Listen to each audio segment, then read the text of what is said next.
Give me a definition of what a machine shop does. So a machine shop takes raw material, forms it, shapes it, take a concept from a raw block to a finished part. You know, we make any kind of gears, any kind of components that would go into equipment, machinery. One of our big jobs this year was making the bearing support plates for plasma machines for the COVID testing. Really? Yeah. The Logans specialized in machining. My background's more in fabrication. When you moved here and bought 51%, who did you bring with you? So I brought my dad. At that point, he come and helped us, and then I brought another gentleman with us. There were 4 employees with the business, not including Dan, that were here. We obtained those guys also. Today we employ 17 to 18 people. Most of my career I spent at Sargent and seen how they treated their people. You know, very good company to work for, treated everybody fair. You know, I took a lot of that from what I learned and brought the same values here. Worked for them for 18 years. Tell me about opening up the shop at home. It was for individuals throughout the community. I had started doing some welding work, you know, on the side. So I built a shop at my home. Who have you brought on board at shop at the house? So it was, you know, me and my dad and a neighbor. And then somebody comes up and says, I got an idea. Yeah. Tell me that story. Advanced Machining and Fabricating at the time, Ray Logan owned it, along with Dan Logan, his son. So the relationship with Dan and Ray was established through that relationship at Sargent.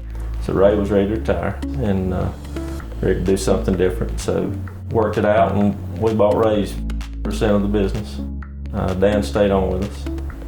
In March of 21, we bought Dan out at that point, and so we've got it now on our own. For those that may not be aware of this, are there companies that you're always making something for them? We've probably got 4 or 5 customers we do 80% of our work for, right? And the rest are just smaller type orders. But, you know, we do anywhere from onesie, twosie parts to, you know, thousands, 100,000s.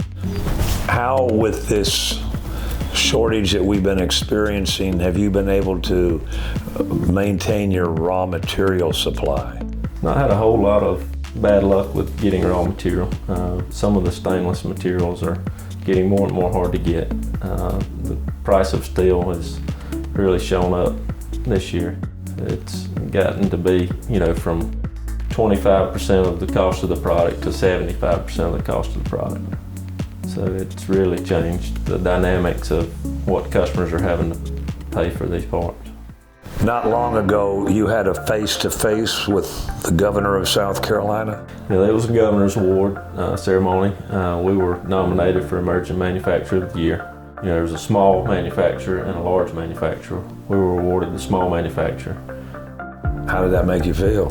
It's obviously good, being recognized for all our hard work. Just the team here at Advanced Metalworks. It takes all of us. You know, being in business 2 years, it's nice to be recognized for what we've done and what we've accomplished in 2 years' time.